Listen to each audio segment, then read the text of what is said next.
Assalamualaikum semua dan juga salam sejahtera. Captain Alpha di sini, your own content creator untuk bola sepak Liga Super Malaysia, Harimau Malaya dan of course Alpha FC.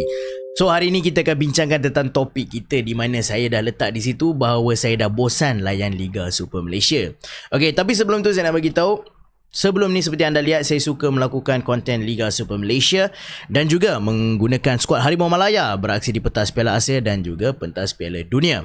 Okay, tapi baru-baru ni ada viewer tanya, bang dah kenapa tak main Liga Super Malaysia? Okay, saya pun setuju juga sebab dah lama saya tak sentuh berkenaan dengan Liga Super Malaysia. Tetapi saya nak bagi tahu satu benda, sebelum saya pilih klub-klub itu ataupun sebelum saya nak start balik Liga Super Malaysia, okay, dia ada banyak isu berlaku.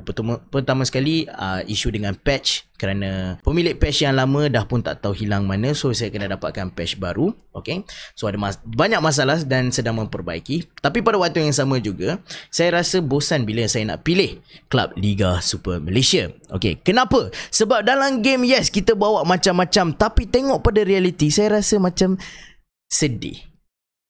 So saya boleh rasakan saya agak down sedikit lah. Tapi jangan risau, kita akan kembali balik ke konten Liga Super Malaysia. Tapi hari ni saya nak bincangkan tentang 4 perkara yang membuatkan saya rasa bosan dengan Liga Super Malaysia. Okay, sebelum kita teruskan video ni, saya tahu ada yang akan setuju dengan pendapat saya dan ada yang tidak akan setuju juga. Tapi tak apa, ini adalah sesi perbincangan dan juga untuk kita membiarkan orang di luar sana membuka mata untuk melihat bahawa Liga Super Malaysia kita dah semakin teruk daripada sebelum ini.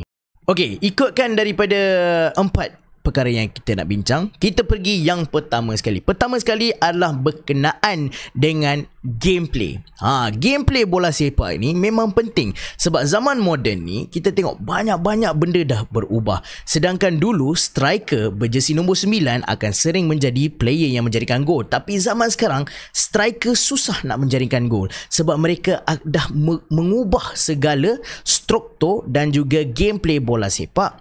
Dan sekarang ni tiba-tiba orang midfield pula yang boleh skor, attacking midfield pula yang boleh skor, jadi top scorer.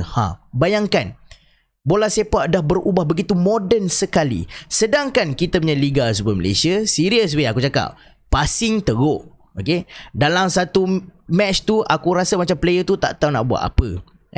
Sebab kenapa? Asyik long ball bodoh tu. Dapat bola kalau boleh dia boom ke atas.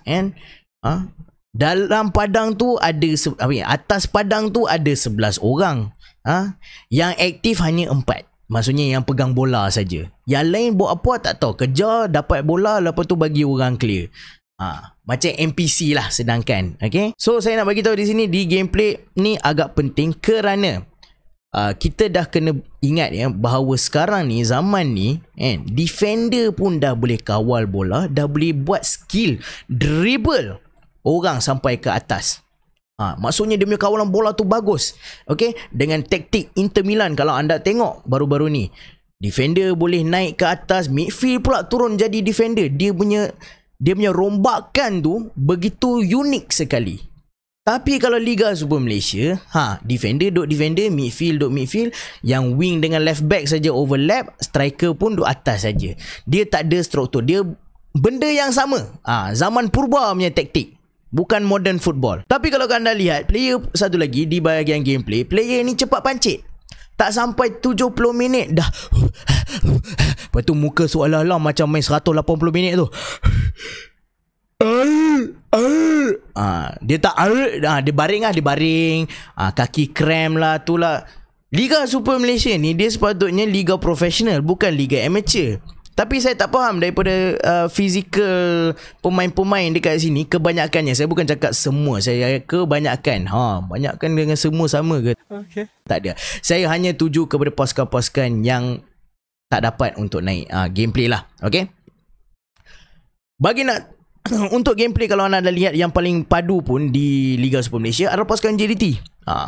Gameplay kemas, ada taktik, pemain-pemain pun tahu apa role mereka, ada struktur, itulah sebabnya mereka juara 11 kali berturut-turut Sebab mereka menggunakan modern football. Dan anda tengok juga TMJ, dia bawa coaching staff tu bukan yang biasa-biasa. Daripada Barcelona punya akademi pun ada, luar negara yang betul-betul minat bola. Itulah sebabnya mereka punya kelab tu juara. So kepada coach yang lain, gameplay tu tolonglah. Jangan guna taktik gameplay zaman purba punya, tak tahu bila punya. Tolonglah tengok EPL, lepas tu tengok J-League. Semua main dengan gaya moden. Kita ni Liga Super ni, bila nak masuk dalam gameplay moden, takkan nak selamanya duduk dekat zaman batu lagi. Betul tak? Okay, so itu adalah untuk kita punya perbincangan pertama, iaitu gameplay. Kita pergi ke perbincangan yang kedua kita, iaitu tiada cabaran di Liga Super Malaysia. Seperti kita tahu, JDT sajalah yang asyik duk menjadi juara daripada zaman 2014 sampailah sekarang. Daripada Liga yang mempunyai 20 pasukan sampai sekarang mempunyai 13 pasukan pun, JDT kekal diri mereka sebagai juara. Yang lain buat apa? Tim lain buat apa? Go. Kalau tim lain tak ada cabaran, dan apa gunanya kita ada liga? Kan? Asyik JDT je nak main. Habis tu yang tim lain main sekadar syok sendiri. Musim baru ni pun kita lihat, yang musim baru habis ni JDT kekal undefeated.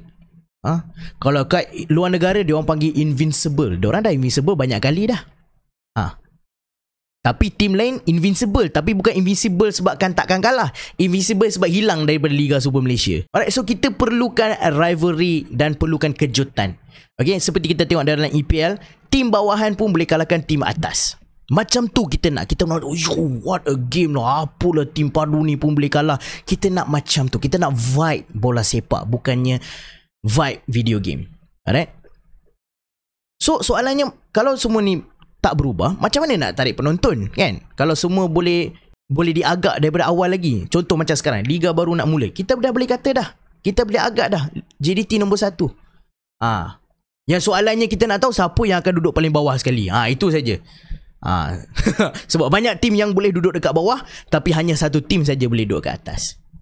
So itu adalah yang nombor 2, iaitu cabaran kepada Liga kita. Yang ketiga pula, okay, 3 adalah transfer season.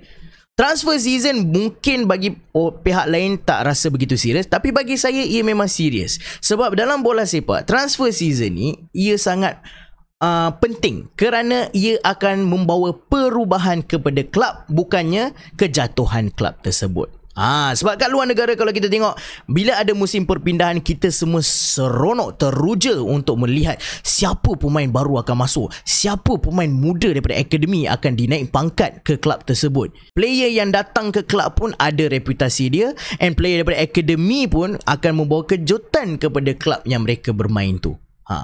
Tapi kat Malaysia kita lihat JDT, aku sekali lagi kena sebut JDT je yang buat transfer yang bijak. Mereka beli player yang berkualiti, lepas tu mereka seringkali beli player tu, and player tu memberi impak dalam perlawanan tersebut dan kekalkan pasukan tu kukuh. And anda boleh lihat JDT pun ada lepaskan pemain-pemain hebat seperti Fernando Forestieri, mereka lepaskan kerana mereka nak dapatkan player yang lebih kualiti untuk membantu mereka bukan saja di Liga Super tetapi di Liga Juara-Juara Asia. Itu adalah mindset seorang pemilik kelab yang minat dengan bola sepak dan betul-betul melakukan transfer untuk kelabnya. Tapi tim lain kalau korang tengok, kadang-kadang beli player pun tak tahu datang daripada mana, tak tahu daripada Temu ke, daripada Shopee ke, tak tahu kat mana. Lepas tu kita tengok liga pun yang dia main pun kita tak tahu liga apa dia ni main ni kan. Dia macam seolah-olah kita ni dah level bawahan, kita pergi ambil lagi bawah untuk transfer player tu kepada team tersebut. Ataupun ada kelab, saya tak nak bagi tahu, korang pandai-pandai lah teka, dia beli player mahal yang beraksi dengan negaranya, pasukan daripada Arab tu, and lepas tu tak mampu bayar gaji dia, lepas tu kena lepaskan dia. Siapa yang dapat nama buruk? Player tu ke atau kelab tu? Memanglah kelab tu. Bila kelab tu kena, negara kita pun kena. Malaysia League nonsense lah, never pay the player the salary. Kita juga yang kena. Ha? So transfer ni bukan sekadar beli saja player ikut KPI kita kena beli player, kita kena beli player.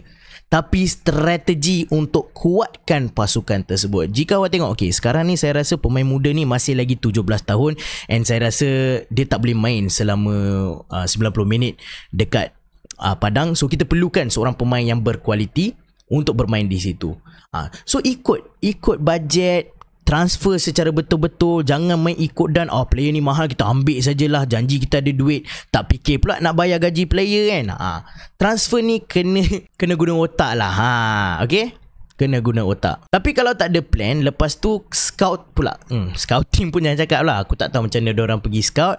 Mungkin pergi holiday sana, makan puas-puas, tengok player mana duk main tepi padang, ambil dia.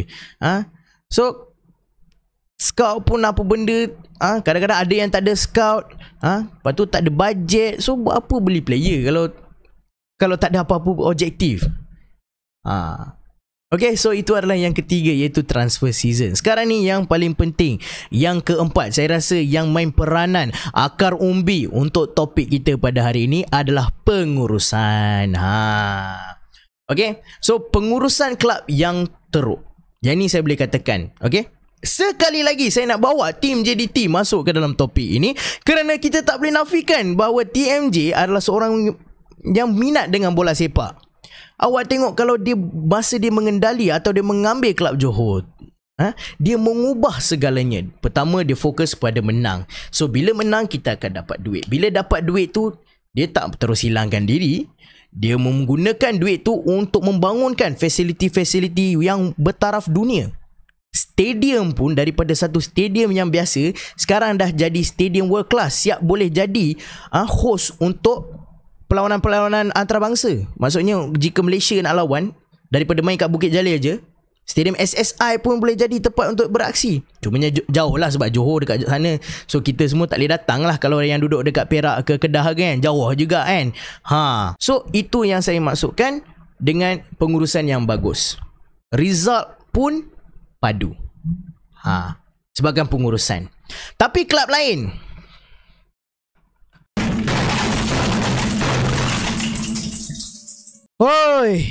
pengurusan ada, tapi minat bola pula yang tak ada. Dia tahu nak ambil kelab sebab nakkan duit saja. Sebab senang je cakap, tengoklah fasiliti zaman purba punya fasiliti. Taktik pun ambil coaching management 80-an punya taktik. Sedangkan saya masukkan lagi sekali JDT, macam saya cakap awal tadi, dia bawa coach daripada Akademi Barcelona semua. Itulah sebabnya player-player ada kualiti. Mereka tahu nak buat apa, cara nak jaga fitness macam mana, makanan macam mana. Diorang ikut standard world class football. Kita still lagi follow the old nasi lemak purba punya style. Ada pengurus pula yang nak masuk sebab nak makan duit saja. Duit masuk tapi kelab pula boom terus ke Atlantis Ocean. Nasib baik Atlantis tu tak ada Aquaman saja. Lepas tu kelab pun lingkup sebab tak ada kemajuan, sebab pengurusan macam tu. Itu yang selalu berlaku. Itu perkara yang selalu berlaku. Sampai pun bosan nak layan dah dengan topik ni. Lepas tu dengan pengurusan yang lemah, macam mana kita nak tengok liga kita berkembang?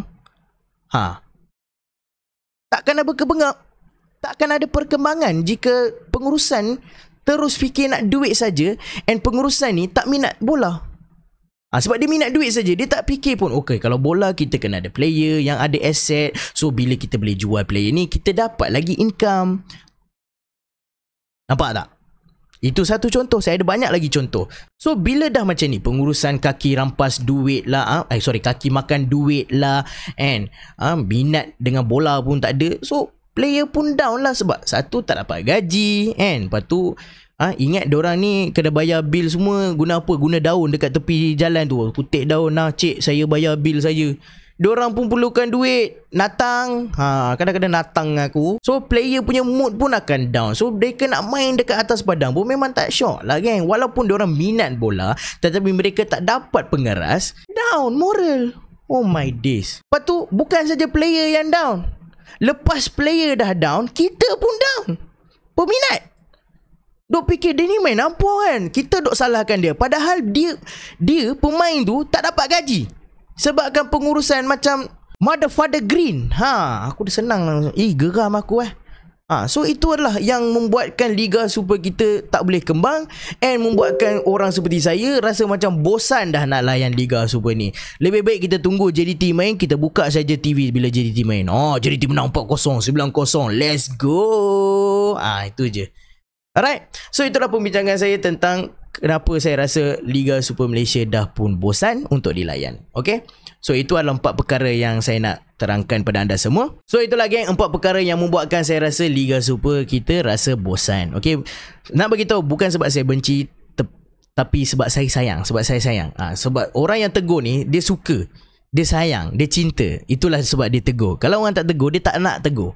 Dia buat bodoh je. Dalam game saya cerita momen yang paling epic, gempak, tim comeback, tim jadi juara, daripada tak ada duit dapatkan kelab tu ada banyak duit. Tapi bila tengok dalam reality, dia semua down. Dia macam semua terbalik. Apa yang kita tengok dalam game saya, dekat reality semua terbalik tungging. Takkan nak suruh orang tengok video game punya konten saja daripada nak tengok reality. Kita nak tengok reality juga kan, berkembang. Tapi how to kembang? Tapi macam saya cakap lah, kita ni ada potensi. Kita bukannya tak ada langsung potensi. Kita ada potensi. Tapi selagi masalah ni tak berubah, okay, kita ni sebagai peminat bola sepak pun akan hilang semangat dengan bola sepak tanah air. Dan lama-lama jangan terkejut bila stadium pun kosong and tak ada ramai peminat. Jangan salahkan kami, salahkan diri anda sendiri, iaitu pengurusan kelab-kelab di luar sana. Alright, so apa pendapat korang tentang pembincangan kita pada hari ini? Sila komen, okay, apa yang korang paling kecewa sekarang ini yang berlaku di Liga Super, okay, ataupun korang rasa korang tetap nak sokong walau macam mana pun terjadi. Okay, sila letak di ruangan komen, pastikan dengan fakta, okay, dan kita akan bincang sama-sama. InsyaAllah kita akan keluarkan satu video lagi untuk membincangkan komen-komen anda semua. So jika anda suka video ni, jangan lupa untuk tekan butang like dan juga butang subscribe. Alright, kita akan jumpa video seterusnya. Dengan itu, Captain Alpha signing out dengan